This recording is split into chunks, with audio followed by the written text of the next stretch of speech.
हमारे सामने रखी। बहुत बहुत धन्यवाद।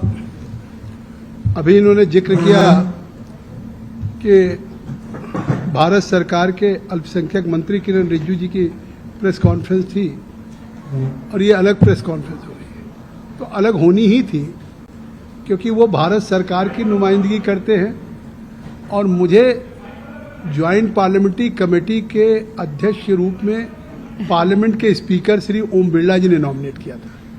और जब एक बार बिल रिफर हो गया तो उस बिल के रिफर होने के बाद फिर वो सरकार की प्रॉपर्टी नहीं थी, वो पार्लियामेंट की प्रॉपर्टी हो गई थी। और पार्लियामेंट के स्पीकर साहब ने वो उस बिल को रिव्यू करने की, जैसे आज जुडिशियल रिव्यू हो रहा है सुप्रीम कोर्ट में, ऐसे उस 8 अगस्त की जिस बिल को पेश किया था पार्लियामेंट में और 8 अगस्त को पेश करते समय 2024 को उन्होंने कहा था कि साहब हम इस पर चाहते हैं और थ्रेडबेयर डिस्कशंस हो जाए, देश के सभी जो अक़लियत या अल्पसंख्यक या उनके स्टेक होल्डर से बातचीत हो जाए, बार एसोसिएशन से हो जाए, इस्लामिक स्कॉलर से हो जाए, वाइस चांसलर से, या सभी इस तरीके के लोगों के साथ और एक अच्छा कानून बने जिससे कि ये वक्त का फ़ायदा गरीब को, पसमानदा को और सभी जो ख़वातीन हैं, वीमेंस हैं, आर्फन हैं, बच्चों को इसका मिल सके जो अभी तक नहीं मिल रहा। तो उस ज्वाइंट पार्लियामेंट्री कमेटी के नाते एक तरह से मैं कह दूं इसलिए अलग होना चाहिए कि हमारे इस बिल को जब 8 तारीख को प्रस्तुत हुआ था तो उस समय 44 अमेंडमेंट्स सरकार लेकर के आई थी, जो 2013 का या 1995 का जो वक्फ का प्रिंसिपल एक्ट था उसमें 44 अमेंडमेंट्स हुआ था। लेकिन इस जेपीसी ने भी 6 महीने में, जिसकी हमारी मेंबर मेधा कुलकर्णी जी भी थी, उवैसी साहब भी थे, सब लोगों के साथ 6 महीने एक एग्जॉस्टिव एक्सरसाइज करने के बाद, देश के तमाम हिस्सों में जाने के बाद 38 बैठकें हमने दिल्ली में किया, 113 घंटे हमने बैठकें किया, 284 डेलीगेशंस के साथ मिले, जिसमें चाहे मुंबई के ऑल इंडिया जमायत उलमा हिंद के मुइन साहब हो या जमायत इस्लामी के हो, all India Muslim personal law board हो, जकात फाउंडेशन हो, मिल्ली काउंसिल हो, पसमानदा समाज हो, राष्ट्रीय मुस्लिम मंच हो, इस्लामिक स्कॉलर्स हो, या सभी स्टेट गवर्नमेंट के वक्फ बोर्ड के, सिया वक्फ बोर्ड, सुन्नी वक्फ बोर्ड, या स्टेट के गवर्नमेंट के सेक्रेटरी, चीफ सेक्रेटरी ऑफिशियल्स हो, सब इतनी एक्सरसाइज करने के बाद जो हमने रिपोर्ट दी, हमने सरकार के अमेंडमेंट में 14 अमेंडमेंट्स किए और वो 14 अमेंडमेंट जो हम लोगों ने कमेटी से दिए थे वो सरकार ने पहली बार, ये भारत की पार्लियामेंट में हुआ है कि कोई select committee, standing committee, joint parliamentary committee made a 14 recommendations, either whatever recommendations has been made by the JPC or any select committee. In totality, government was kindly accept all the amendments and suggestions. तो ये it shows that the strength of the parliamentary democracy.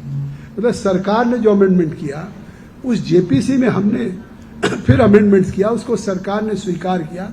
तो यही real democracy है, यही लोकतंत्र की एक सबसे बड़ी विजय है कि जो पार्लियामेंट की नुमाइंदगी करने वाले 31 मेंबर ऑफ पार्लियामेंट सभी पार्टियों के वहाँ पे थे, चाहे वो कांग्रेस हो, समाजवादी हो, तृणमूल कांग्रेस हो, ममता की हो, स्टालिन की पार्टी हो। और उसमें इसके बाद जो मेंबर्स हैं वो भी अभी भी इसका विरोध कर रहे हैं, चाहे ओवैसी साहब हो या कांग्रेस पार्टी हो। तो मैं एक सवाल कहना चाहता हूँ कि leader of opposition mister Rahul Gandhi, वो लगातार इस बिल के बारे में कह रहे हैं कि it is an unconstitutional bill. तो अगर राहुल गांधी इसको अनकॉन्स्टिट्यूशनल कह रहे हैं तो मैं जेपीसी के चेयरमैन के रूप में कह रहा हूं कि जब 12 घंटे डिबेट हुई पार्लियामेंट में तो why he has been not participated in that debate being a LOP. I think so what is his responsibility toward the nation, toward the electoral college of the country. If government is accountable to this bill, if treasury benches they are accountable to this bill, so then equally opposition also they are responsible, and being LOP, if he has not participated, he has no moral right to make any comment कि it is an unconstitutional। मैं उनसे बात करने के लिए तैयार हूं क्योंकि मैं यहाँ सरकार नहीं हूं, मैं जेपीसी के चेयरमैन के रूप में आपको एड्रेस कर रहा हूं कि इस जेपीसी में अगर कोई ये कहता हो, वो या किसी पार्टी का कोई एमपी कि साहब ये अनकॉन्स्टिट्यूशनल है, तो मैं तैयार हूं कि जो भी हमने अमेंडमेंट्स किए हैं, उस अमेंडमेंट, जैसे एक अमेंडमेंट कांग्रेस यूपीए की सरकार में हुआ था, आप सभी पत्रकार हैं, मैं बहुत देर नहीं बात करना चाहता हूं, कि कांग्रेस यूपीए में 1995 के एक्ट को 2013 में वक्फ अमेंडमेंट हुआ था। 2013 में कांग्रेस यूपीए की सरकार ने एक सेक्शन 40 जोड़ा था। सेक्शन 40 में था कि अगर any waqf board of any respective state they feel that this property is deemed to be the waqf property, तो now waqf board has right to declare that piece of property as a work, and that will remain as a work, and once if it has been declared as a work, so now once is a work is once, now it is always work, फिर उसको denotify नहीं किया जाता।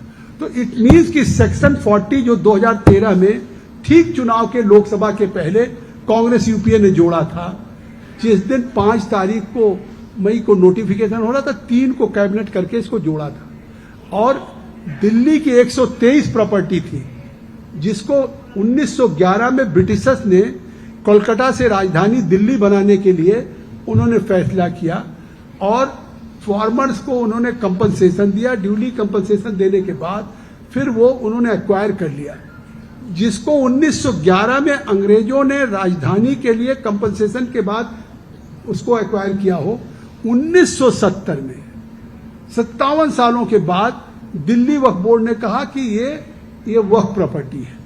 फिर वो court में dispute होता रहा। 2013 में अमेंडमेंट करके उस दिन कैबिनेट करके कहा गया कि 123 प्रॉपर्टी जो लाखों करोड़ की होगी, लुटियन जोन्स की, उसको UD department of urban development Delhi Waqf को सौंप दे। तो ये सेक्शन 40, आप सभी बताएं कि देश का सबसे सुप्रीम कौन है?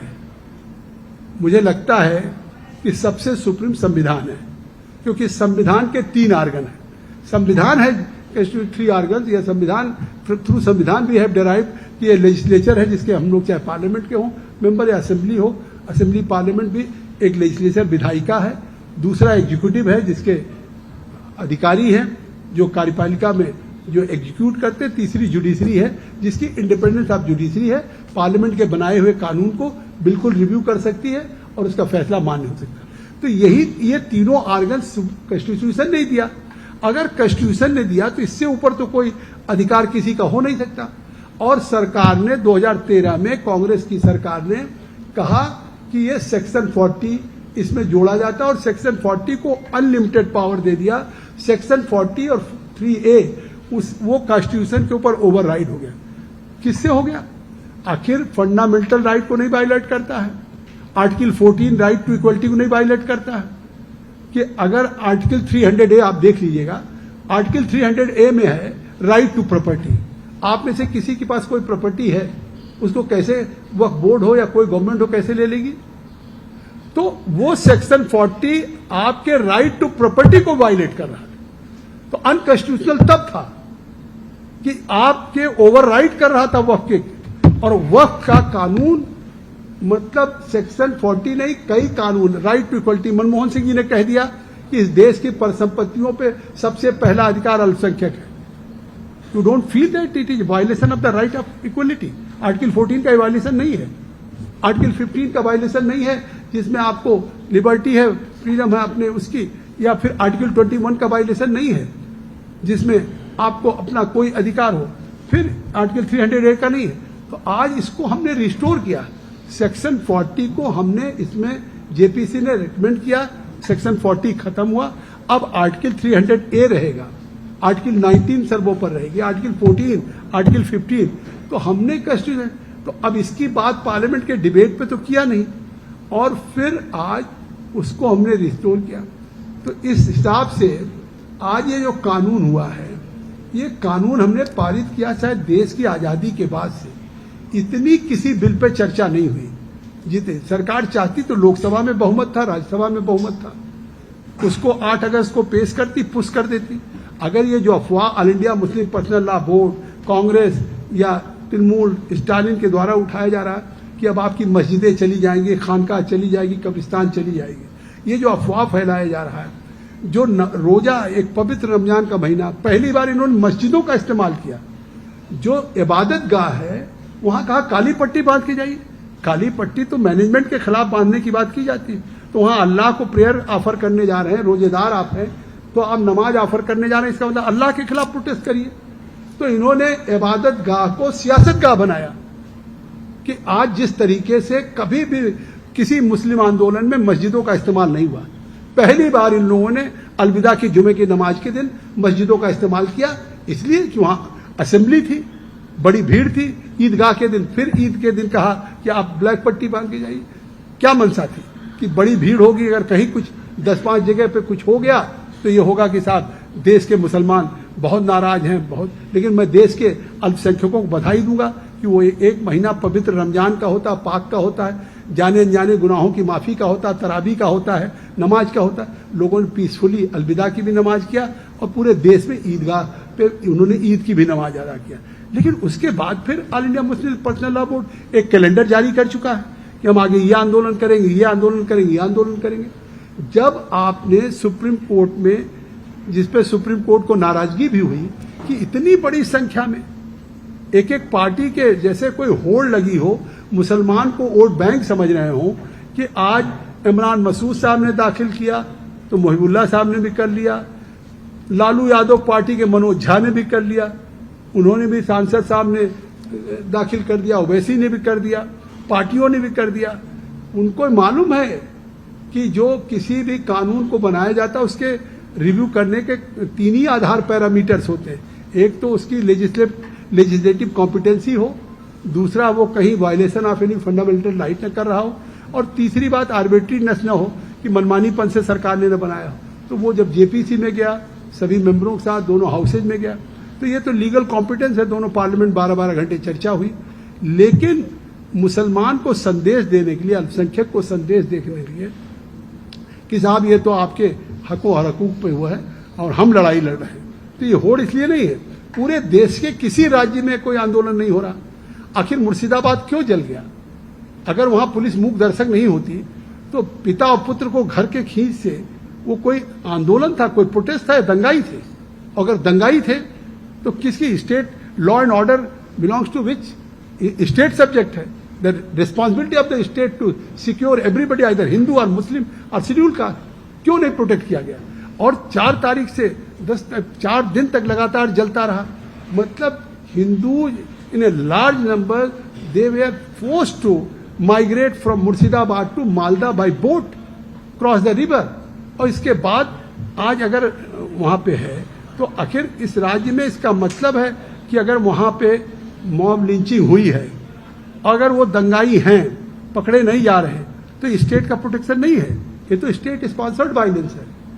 और इसके बाद मतलब उस बंगाल में, तो आज जो बंगाल की हालत है, चाहे राज्यपाल जी गए हों, चाहे ह्यूमन राइट कमीशन गया हो, तो इस तरीके से कोशिश हो रही है देश में इसको लेकर के, जैसे सीए में हुई, शाहीन बाग जैसे 3 तलाक में हुआ, चाहे 370-35A में हुआ, लेकिन सबके परिणाम देखा कि आज जम्मू कश्मीर में लॉ ऑफ द लैंड हो गया, आर्टिकल 370-35A खत्म हुआ, तो आपने देखा कि देश में आज वहाँ पे सबसे ज़्यादा टूरिज्म का हब बन रहा है। जहाँ कहती थी महबूबा खून की नदियाँ बह जाएंगी, कोई तिरंगा उठाने वाला नहीं मिलेगा, 27,000 घरों में तिरंगा लगाया गया 15 अगस्त को, 26 जनवरी को। तो आज 3 तलाक खत्म हुआ, देश की अकलियत की खवातीनों ने शुक्रिया अदा किया मोदी का। इसी तरीके से आप देखेंगे ये कानून लॉ ऑफ द लैंड हो गया है, ये कानून देश में लागू होगा। ममता है नो राइट कि पार्लियामेंट के अख्तियार को कहें कि मैं बंगाल में नहीं लागू होने देंगे। ये कॉन्स्टिट्यूशनल है कि ये अनकॉन्स्टिट्यूशनल है कि देश के कानून को जो सभी राज्यों पे लागू होगा उसको कहती है बंगाल में नहीं लागू। तो इसका मतलब अगले साल होने वाले चुनाव को देख करके वो इस तरह के बयान दे रही है। और किस क्लास पे उनको डिस्कशन है, मैं समझता हूँ किरण रिजिजू जी वक्फ बाई यूजर बता चुके होंगे, इसलिए मैं दोहराना नहीं चाहता हूँ। उन्होंने चाहे नॉन मुस्लिम का सवाल होगा उसको भी वक्फ बोर्ड का बता चुके होंगे, या और चीज़ें आप पूछेंगे तो हम बता देंगे। कोई भी सवाल आप पूछना चाहें वक्फ बोर्ड से मैं बता दूंगा। सर एक तो सवाल ये था कि जो पढ़े लिखे जैसे नेता हैं, असदुद्दीन ओवैसी जैसे, वो भी इसमें कमेटी के सदस्य थे, वकालत भी उन्होंने की है, तो ऐसे लोगों का भी अपोज क्यों है इसको? वो तो कमेटी में थे, उन्होंने भी तो सुझाव दिए होंगे, आपको सुझाव सब देखे होंगे, वो इस पूरे प्रोसेस का हिस्सा थे, आखिर वो भी क्यों लोगों को अफवाह फैलाने का काम? वो इसलिए ना कि एक कोशिश लगातार है कि वो भारतीय जनता पार्टी की सरकार को ये साबित करना चाहते हैं चाहे ये कितना बेहतरी के लिए हो, अभी आपने देखा होगा बोरा दाऊदी एक डेलीगेशन प्राइम मिनिस्टर से मिला, उन्होंने उनका शुक्रिया किया और उन्होंने कहा अभी अजमेर शरीफ के जो दरगाह के सज्जादा नसीन है नसरुद्दीन चिश्ती, उन्होंने शुक्रिया अदा किया। दिल्ली की यूनिवर्सिटी की कुछ प्रोफेसर है मोहतरमा, मतलब एक डॉक्टर सालनी अली शाइस्ता, उन लोगों ने शुक्रिया अदा किया, पसमानदा समाज के लोगों ने किया। तो आज ये बौखलाहट है कि जो अभी तक वक्फ जिन लोगों के हाथ में था, उन लोगों को लगता है कि अब उनके हाथों से निकल जाएगा। आखिर मुंबई में इतनी वक्फ की प्रॉपर्टी शहर में थी, उसको आपने जगदम्बिका पाल ने तो नहीं बेचा, उसको मुतवल्ली ने ही किसी बेचा। तो आज भी मुतवल्ली कोई न कोई माइनॉरिटी का ही है। और 2006 में सच्चर साहब ने क्या कहा था? सच्चर साहब ने यह कहा कि मुसलमानों की स्थिति पसमानदा गरीब मुसलमान अक़लियत की SC/ST से बदतर है। 51.9% Muslim womens are illiterate, only 5.6% Muslims are only highly educated. You used to go up to the higher classes, up to graduation and post graduation. तो जब इस स्थिति पे अगर जस्टिस सच्चर ने कहा कि ये रिपोर्ट लागू होनी चाहिए क्योंकि लूट है मुतवल्लियों के द्वारा, जिनको रखवाले हैं वही बेचने का काम कर रहे हैं, उन्होंने वक्फ बोर्ड में कहा नॉन मुस्लिम्स होना चाहिए। तो जो 2005 में कांग्रेस यूपीए मनमोहन की सरकार ने जस्टिस सच्चर को उन्होंने नियुक्त किया, 2006 में रिपोर्ट आ गई तो 2006 को लागू नहीं किया। आज तो उनको थैंक्स करना चाहिए कि 2006 की रिपोर्ट को 2014 में मोदी आने के बाद अब लागू कर रहे हैं। तो इससे साफ है कि यह सियासत है। चाहे ओवैसी साहब ने जो भी कहा, अब ये बता तो दें कि किस इशू पे उनको एड्रेस करना है, कि इस वक्फ के नए कानून जो पास हुआ है इसमें अभी वो किससे एतराजात हैं हमसे बहस कर लें, मुझे लगता है निश्चित तौर से संतुष्ट हो जाएंगे। या वो सुप्रीम कोर्ट गए हैं तो सुप्रीम कोर्ट एड्रेस कर देगा, क्योंकि ऑनरेबल सुप्रीम कोर्ट सर्टेनली वो किसी प्रोटेस्ट किसी भावना पे नहीं जाएगा, वो मेरिट पे जाएगा और मेरिट पे बिल्कुल फैसला हो जाएगा। तो अब ये जो चाहे ओवैसी साहब हो या कांग्रेस यूपीए हो, ये जो अब कर रही है सियासत कर रही है, क्योंकि उनको लगता है कि अब मुसलमानों में एक बड़ा तबका जो गरीब है, पसमानदा है, ओबीसी है, वो कहीं अलग ना हो जाए उनसे, इसलिए ये आंदोलन किया जा रहा, गुमराह किया जा रहा। One by one from this side, one by one. Properties को लेकर के आपने पहले भी कहा, मुंबई या पूरे देश भर में जिस तरीके से जमीनें बेची गई पहले और कई बड़े बिजनेसमैनों को दी गई या कहीं अलग अलग संस्थाओं को बेच दी गई, और आज आरोप वो उल्टा ये लगा रहे हैं कि इन जमीनों को बिजनेसमैनों को बेचा जाएगा। इन दोनों कॉन्फ्लिक्ट को कैसे? अब जिसको बेच चुके हम कैसे बेचेंगे? हम तो अब उसको चाहे वापस लाने की कोशिश करेंगे या जो वक्त अब है उसके रख रखाव का इंतजाम करेंगे।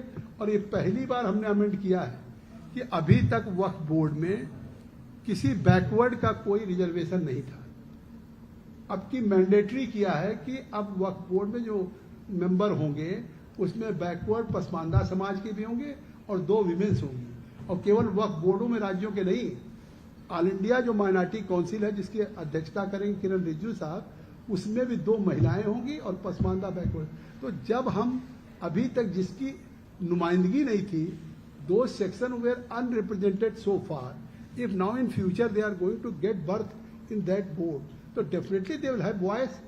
तो जिनकी अभी तक कोई वॉइस नहीं थी, उनकी वॉइस का प्लेस इस अमेंडमेंट ने दिया है, नंबर 1 बात। और नंबर 2 बात कि जो आप ये कह रहे हैं 4.5 लाख 2006 में प्रॉपर्टी थी, अभी तो 9.7 लाख हो गई, बढ़ गई वो अपनी प्रॉपर्टी। लेकिन जब सच्चर ने कहा था तो उस वक्त 4.5 लाख प्रॉपर्टी थी। उस प्रॉपर्टी की उन्होंने आमदनी एसेस किया था कि 12,000 करोड़ होना चाहिए साल का, लेकिन 136 करोड़ था। वक्फ बोर्ड की तनख्वाह राज्य सरकार न दे तो तनख्वाह नहीं दे, तो ये कहाँ गया 12,000 करोड़? इसका मतलब कि आप वक्फ की जमीन पर दुकानें बना दे रहे हैं, ले रहे 20 लाख पगड़ी और किराया 2,000, तो वो 2,000 जमा हो रहा, 20 लाख अंडर टेबल ले रहे हैं। तो अब इसके साथ और नहीं हो सकता, इसलिए जो 12,000 या चाहे अब इस प्रॉपर्टी की से आमदनी होना चाहिए, अगर ये आमदनी होता तो वक्फ बोर्ड आखिर बहुत से हिंदू इंडाउमेंट ने कई यूनिवर्सिटी बना रखा, इंजीनियरिंग कॉलेज बना रखा, मेडिकल कॉलेज, एक भी वक्फ में के आप बताइए इतनी बड़ी बड़ी प्रॉपर्टी है, रेलवे के बाद आर्मी के बाद तीसरी बड़ी प्रॉपर्टी मानी जाती है। मतलब you won't find even single medical college, engineering college और यूनिवर्सिटी।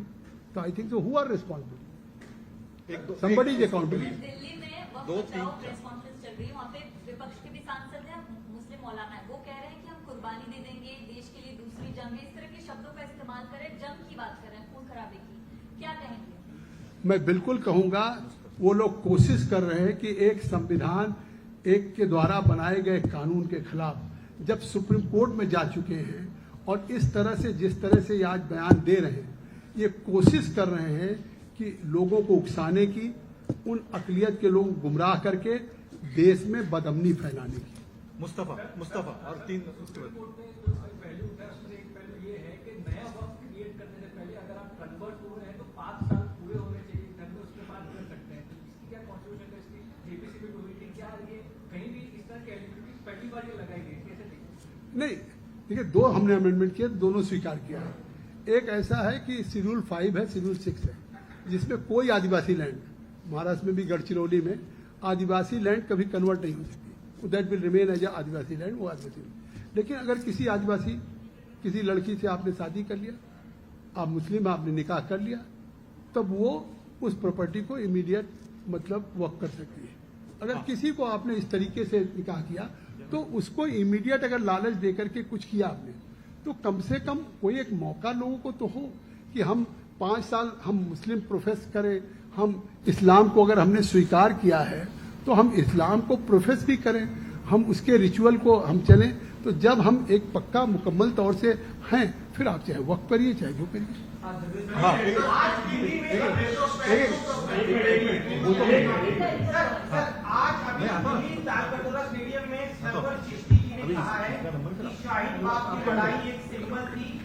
सब तो मेरे लड़ाई में भी महिलाओं को लड़ना होगा और हमें उम्मीद है कि महिलाएं अव्वल आएंगी वक्त के खिलाफ लड़ाई में सरकार।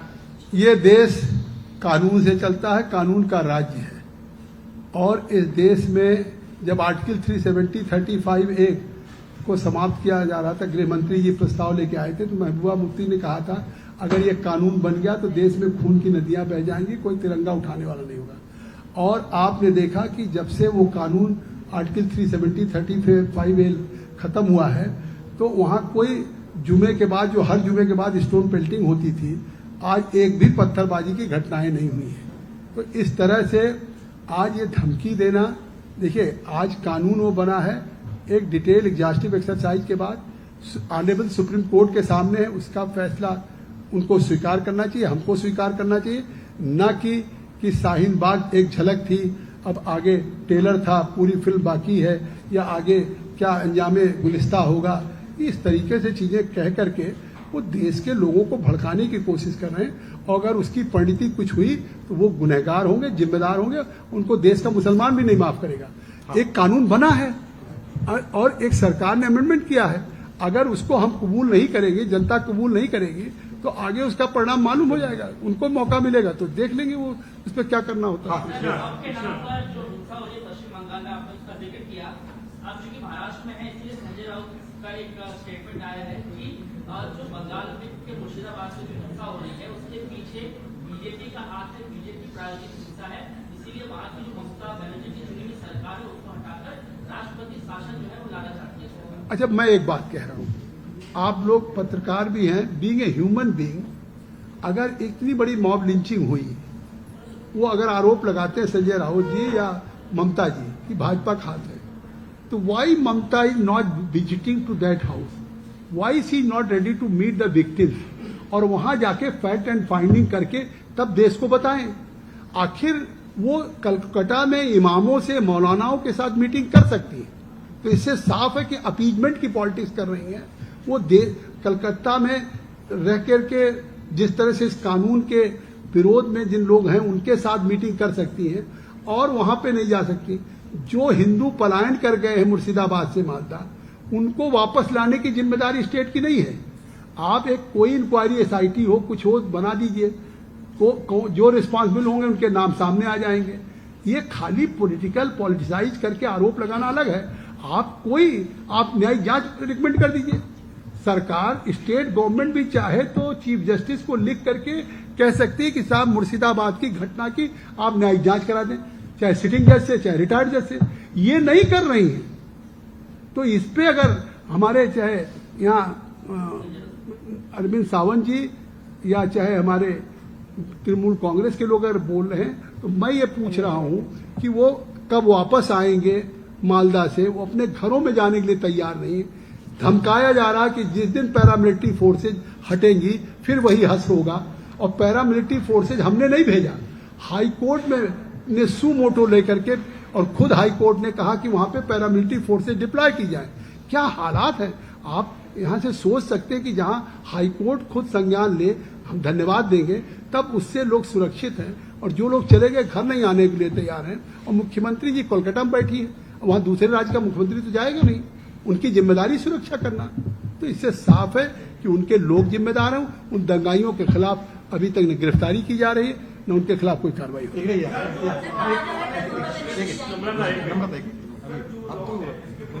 बहुत देर हो गई जाते, बहुत देर हो गई सर जाते जाते। सही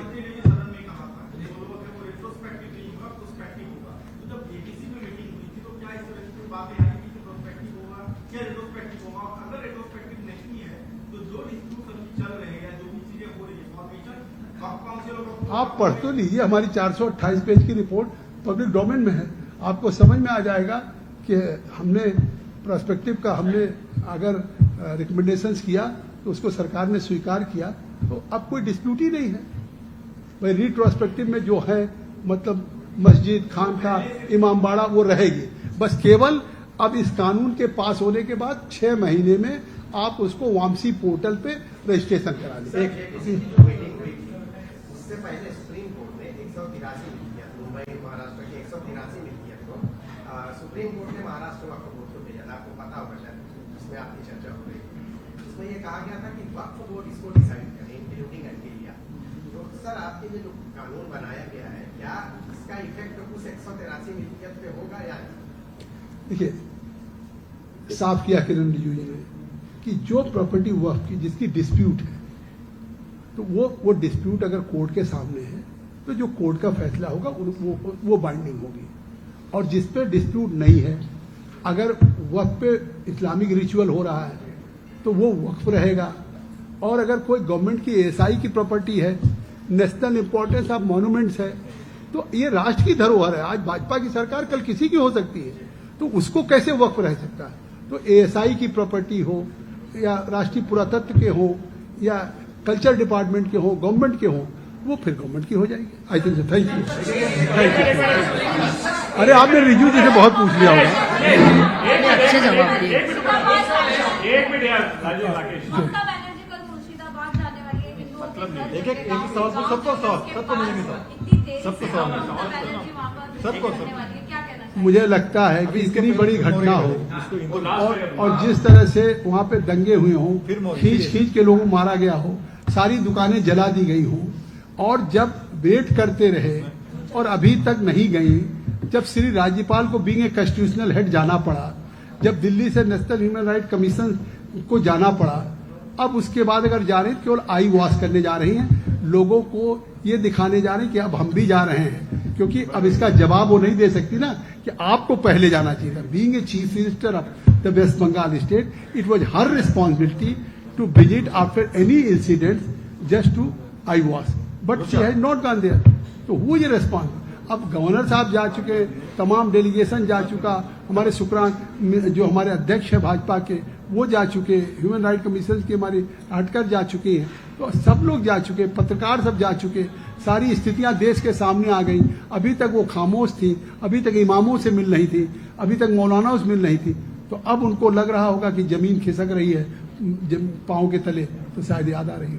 सर, मुस्लिम पॉपुलेशन को लेकर कर्नाटका गवर्नमेंट ने एक खास सर्वे किया है जिसको कांग्रेस के ही मिनिस्टर्स क्रिटिसाइज कर रहे हैं और अनसाइंटिफिक बोल रहे हैं, क्योंकि इस रिपोर्ट के अनुसार 4 से 6% मुस्लिम पॉपुलेशन बढ़ी है और बाकी ओबीसी डिक्लाइन हुई है। तो उनका कहना है ये पोलराइजेशन है, ये रिपोर्ट पे उनको भरोसा नहीं है, ये कांग्रेस की ही मिनिस्टर्स का कहना है। कर्नाटका गवर्नमेंट के बारे में जो सवाल आपने पूछा है, जब स्पीकर साहब ने इस कमेटी को कंस्टिट्यूट किया तो कर्नाटका एक स्टेट ऐसा था कि उसके जो वक्फ के मंत्री थे उन्होंने हर जिले में अदालतें लगाना शुरू किया, और जो from last over 100 years farmer दो वेर कल्टिवेटिंग प्लॉट्स, उसको उन्होंने वक्फ की अदालत लगा करके उसको वक्फ प्रॉपर्टी घोषित करना शुरू किया।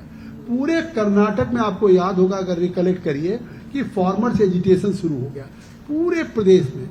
मैं एज ए चेयरमैन वहां गया, हुबली गया, बीजापुर गया, बेलगाम गया, और लोग धरने पे बैठे थे। हमारी शोभा करंदे मिनिस्टर धरने पे थे। मैंने उसको खत्म कराया और फिर मैंने वहां बात किया। चीफ सेक्रेटरी ने फिर मतलब जो एक आदेश निकाला था उसको विड्रॉ किया।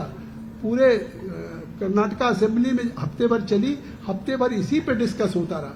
तो कर्नाटका में तो अपीजमेंट की ये पॉलिटिक्स थी कि कर्नाटका में पूरे किसानों की जो उनकी सैकड़ों साल की जमीन थी उसको वक्फ डिक्लेयर करना शुरू कर दिया कि अभी कानून बन जाएगा तो हम नहीं कर पाएंगे, वो अधिकार नहीं हुआ सेक्शन 40 का, क्योंकि सेक्शन 40 खत्म हो जाएगा। तो इसलिए कर्नाटका में कांग्रेस में तो अभी शायद बताया हो हमारी मेधा ने या किरण रिजिजू जी कि वहाँ कर्नाटका के जो कमीशन के चेयरमैन थे मानाप्पी जी, वो माना, तो उन्होंने अनवर मानी पाड़ी, अनवर मानी पाड़ी चेयरमैन थे। उन्होंने एक रिपोर्ट सबमिट किया जो अभी तक नहीं लागू हुई कांग्रेस की सरकार में। उसमें उन्होंने कहा कि कांग्रेस के नेता लोग उस वक्त की प्रॉपर्टी को लिए, बड़े बड़े नेता जो आज दिल्ली में हैं, पार्लियामेंट में लोग हैं या वहां पे हैं, चीफ मिनिस्टर, एक्स मिनिस्टर, तो बड़े पैमाने पे तो वक्त की प्रॉपर्टी कर्नाटका में कांग्रेस के नेताओं ने ले रखी है। ये उस रिपोर्ट में मैं कहता हूं, मांग करता हूं आपके माध्यम से, आपने सवाल उठाया कि कर्नाटका उस मानी पानी के रिपोर्ट्स को लागू कर दे। लास्ट मौर्य लास्ट दिल्ली में तालकटोरा स्टेडियम में जो वक्त के खिलाफ प्रोटेस्ट हो रहा है, वहां पर मौलाना कल्बे जवाद नकवी ने कहा है कि बीजेपी को हर मस्जिद में शिवलिंग दिखाई देता है। आप हर मस्जिद में पुलिस को भेज के कागज मांगते हैं, मंदिर में पुलिस को भेजकर क्यों कागज नहीं मांगा जाता? क्यों नहीं बीजेपी कहती कि ये बनी की दुकान, मंदिर कैसे बनी? ऐसा है कि मौलाना कल्बे जवाद साहब जो 123 प्रॉपर्टी दिल्ली में है, उसमें भी मस्जिद मोड़ में एक नर्सरी है, उसको भी कहते हैं वक्फ है। वो नर्सरी कमर्शियल यूज के लिए, दिल्ली में इतनी बड़ी वो नर्सरी प्लांट्स को बेचने की, वहां तो कोई रिचुअल हो नहीं रहा, उसको भी वक्फ कहते हैं। तो आखिर इस तरह की प्रॉपर्टीज को अगर वक्फ कह रहे हैं, अगर वक्फ केवल ये अमेंडमेंट केवल वक्फ की उस इनकम की बेहतरी के लिए, क्या पहली बार अगर सरकार ने ये कहा कि अब वक्फ की जो प्रॉपर्टी है उसकी इनकम का ऑडिट सीएजी जो गवर्नमेंट की ऑडिट करता हो, जो एक इंडिपेंडेंट कॉन्स्टिट्यूशनल बॉडी है, वो गवर्नमेंट की बॉडी नहीं है, controller auditor general of India, उसके द्वारा निर्धारित अकाउंटेंट लोग अब वक्फ की भी इनकम का ऑडिट करेंगे। तो आखिर इसका मतलब गवर्नमेंट की, मोदी गवर्नमेंट की नीयत साफ है ना कि अगर वो सीएजी के द्वारा नियुक्त ऑडिटरों से कराएंगे तो कम से कम इनकम तो सामने आएगी कि वक्फ की इनकम क्या। अभी तक तो वक्फ की इनकम ही नहीं सामने आई। 75 वर्षों में वक्फ में क्या इनकम हो रही है, उस इनकम के बाद क्या सरकार काम कर रही है, क्या वक्फ बोर्ड ने काम किया, इसका कोई आज तक किसी ने अपनी रिपोर्ट कार्ड दिया? सब घाटे में वक्फ बोर्ड। तो इसके लिए कौन जिम्मेदार है? इसीलिए ये अमेंडमेंट करना पड़ा। Thank you.